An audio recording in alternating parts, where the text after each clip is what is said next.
How do you speak with conviction? Now, this goes out to a lot of people out there that have been following my content, and some of you that I may call some of my favorites, so on and so forth, out there. Because what I'm noticing is a lot of people will speak with confidence up until a certain point, but they do not know how to speak with conviction. So let's get into speaking with conviction. What is speaking with conviction? Well, speaking with conviction is not only speaking with confidence, but the knowledge and wisdom that you did your research in order to understand the words that are coming out of your mouth so that they're clear enough so that not only other people can understand it, but when you speak, you're able to speak with more gravitas and bravado. You ever notice when a preacher starts screaming on stage, so on and so forth, he seems so sure of himself because he's speaking out of conviction. Now, part of it may be a part of the performance, so on and so forth, in the way that they communicate. However, when they get to that point, they're normally speaking from a point of conviction. So when it comes to conviction, what are the steps to speaking that way? Well, let's get into it, shall we? First, you have to know your audience, right? Because if you don't know your audience, then how are you going to speak to them, right? In marketing, this is called understanding the demographics and psychographics of the individuals that you're trying to communicate with. Now, this is very important because if you don't understand their psychology and their background and their culture, you may rub people the wrong way. See here, let me zoom in here for a second. As you can see, Harley Davidson is right there. If I were to go up to Harley Davidson, so on and so forth, and I started blasting, let's say, hip hop music, it doesn't fit with the culture. See, if I played rock or Clearwater Revival, so on and so forth, it would fit with the culture because of the way they branded themselves within that community, right? So you want to not only understand your audience, speaking of which, we have another motorcycle rolling up, so you're going to hear some background noise in a second. But when you're knowing your audience and you're getting to study your audience, make sure you don't take too much time because people can pick up on the fluff, so on and so forth, right? You want to be not only a student of your environment and of their behavior, mannerisms, and culture, but if you're going to have a breakthrough or deliver one, then you might want to expose yourself to as many different cultures as possible so you can interact with different cultures and different people at the same time using similarities in the things that they say. So what do I mean in the things that they say? Well, you want to use their wording, right? Their vocabulary, their ebonics, their slang, their local colloquialisms, whatever phrase you use in order to derive the word synonym from, which would be a similar word to another word that means somewhat of the same thing, right? This is a basic step. The last step that we're going to get to talks about entendre, which is more advanced and hits more people. But when you're on stage and you're performing, you now know your audience, you know the demographic, you know the psychology, the psychographics, so on and so forth, their background, their upbringing, their age group, their race, their gender, their sexual behaviors, their deviousness, so on and so forth, etc. Now you want to start using some of their words. If somebody uses a word like couscous, don't say the exact word couscous. Look up what it means in the context that they're using it. If they're using it in a magical context, you know that they're not using it as a cooking reference to couscous that chefs cook with. Couscous in the magic world means something else, so you might want to use that explanation instead, so on and so forth, right? If they're not a pastor, let's say they're a priest, right? And you call them a priest, it's a similar thing, but in different contexts, right? Because a priest is normally from, let's say, Catholicism. A pastor would be from a non-denominational church, whatever the case may be. If they're a b-boy, so on and so forth, understand that a b-boy is a breakdancer or somebody that's a part of a community that does graffiti, hip-hop, poetry, deaf poetry. they dance, and so much more. They mess with cars, etc. Right? And so you have to understand how the lingo is being used within the terminology. Right? If you come from New York City, you drop the N-word like it's an average greeting. Yo, homie, what's up? Blah blah blah blah blah. But they're using the N-word in New York. You come down to North or South Carolina, and I drop the N-word, and I'll get looked at, especially the color that I am right now, not without people asking me certain questions like, well, are you Hispanic? Where'd you come from? To get a better understanding, right? Like if I gave somebody a get out of jail free card where they can say certain things around me and my friends, right? And they could drop the N-word and do whatever they want.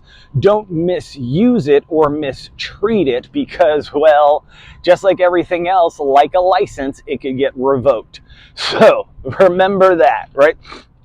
So you want to understand your audience. You want to use their words.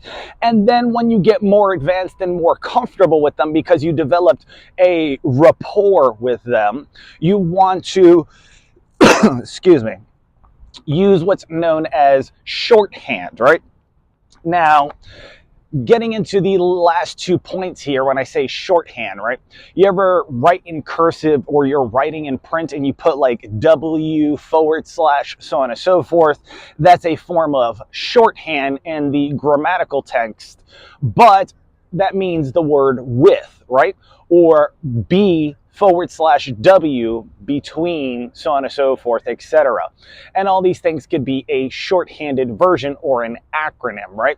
And then last but not least, when I get into these last 2 points, if you guys ever watch Evie Poumpouras, she's former Secret Service, so on and so forth. She talks about different speech patterns, so on and so forth, and paralinguistics, etc. Now, the last tip is you want to flex the words that you want people to use.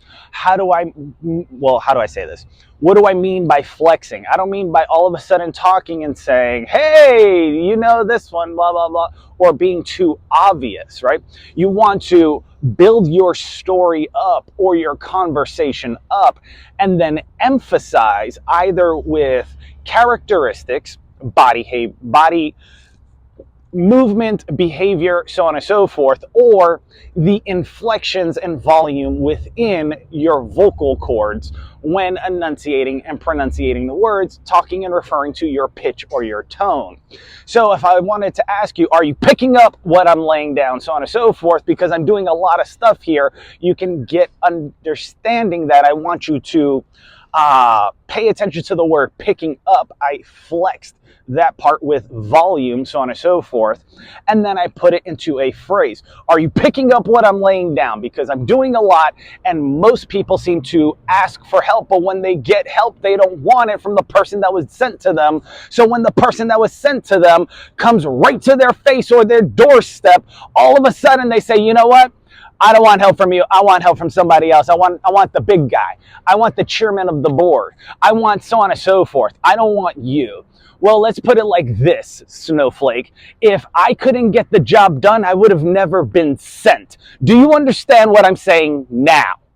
So do you understand the flexions and the volume and the way I scripted it? See, it came off as somewhat aggressive in the beginning, and then it went into somewhat of a authoritarian leadership behavioral role. If you came from former military or law enforcement, you would understand that from like drill instructors or instructors in general. Or if you took martial arts classes, they would say certain things to get emphasized or emphasis on the words. Say hi to everybody, so on and so forth. But this is what I'm referring to, right? Because most people aren't subtle with their antics, right? They're very bold. They're very flashy. They may do something called pass posting and then hope nobody figures it out because it hasn't been done for so long, right? They may do, magical term, they may conduct an ambitious card routine using a DL and you caught the brief. However, when they were speaking, so on and so forth, and performing, because their misdirection and their psychology was off when it came to the sociological understanding of the audience, meaning their situational awareness, they didn't cover all the angles. So I was able to see the brief. I was also able to see a couple other things and call people out on their bullshit. So if you understood what I said there, if you came from a magical background, you would understand what a DL is, a brief, so on and so forth, etc. And if you came from law enforcement, or you were interested in TV shows like, let's say, Hustle, The Sting, Shade, so on and so forth, you would understand some of the terminology that I pulled from the con world that we sometimes use in the magic community, so on and so forth. So this is what I like to call playing in the gray. And when you're trying to pursue freedom, you're going to be in rooms where you have to get messages across quickly. Now, what are ways to get messages across quickly than by using these skills and entendres in combination with your communication pattern? I could be speaking to another individual, but let's say I had a group of people that knew me, so on and so forth, and I needed someone to get out of the situation quickly because something bad was going to happen, right?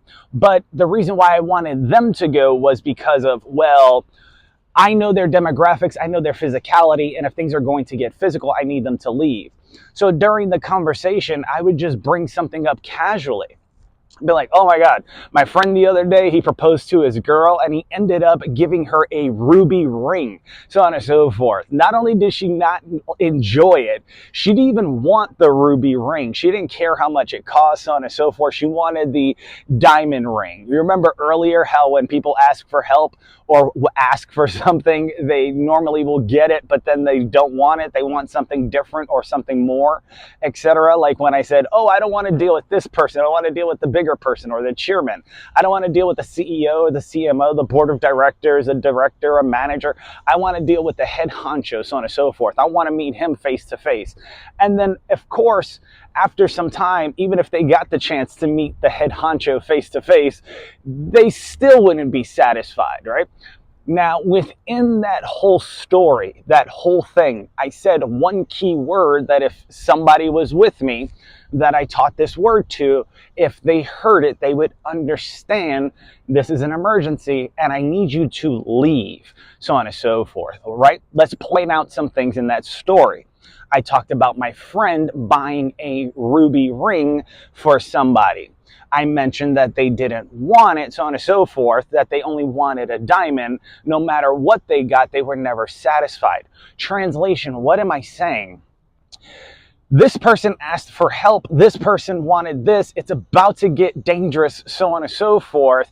I need you to get out of here because they're fishing, not looking for actual help, but looking to manipulate and control the situation because let's say diamonds are forever, so on and so forth. So no matter what information you give them, they are not only not going to be satisfied, they're not going to give you the right outcome no matter how hard you try to help them because they're going to keep pushing back or tugging on the line in order to lure a greater fish or whale to come, right? They weren't satisfied, let's say, with the tuna fish that they got. They want Jonah's whale. So let them go with Jonah's whale. I need you to get out of here, etc., so on and so forth. Because they're not satisfied, right? They don't want this help. They don't want to listen. They need to learn the hard way, as DMX says, right? And most people are okay with that. And then when they learn the hard way, they ask the question, why? And then they have to start all over again. But do you understand what I'm saying? See, I taught somebody the word ruby meant something special. It also means emergency. It's red, like a stop sign, like a stoplight, so on and so forth, etc. Then you have diamonds. Diamonds are clear. It is clear to me, so on and so forth. They're also very valuable. This person doesn't want the ruby. This person didn't want help in their life, so on and so forth. So this is now deemed an emergency. You have transparency. I need you to leave. They didn't even want the ring. They wanted to talk to the big person. This person's fishing for information, so on and so forth, etc. Granted, the story did not use those words exactly. The people in the room understood exactly what I was saying if they were there because, well, we rehearsed, we also know each other, and we know how we communicate. So if you found this helpful when it came to, well, not only understanding communication, but how to speak with conviction, go ahead and smash that like button, and don't forget to follow me and subscribe, because there is a lot more to finding freedom than just somebody telling you, oh, well, who hurt you? Or why can't you get a job? It's been so long. You've been doing this for years. Why can't you land clients? Without them seeing the bigger picture, they'll never understand you, nor will they want to, because negativity weighs more than positivity. They will point out the negativity in your life every chance they get, because we live in a world filled with a lot of grown children that enjoy that kind of shit instead of pushing positivity, so on and so forth. So instead, they rather do dumb things like children do instead of positive things like adults do. Because I can tell you this right now, when it's your time to succeed, and you're still spreading positivity above negativity, so on and so forth, and everybody's happy in your circle except the individuals that did not want to support, etc., defend, and stand up and actually do something, they're going to still be talking shit.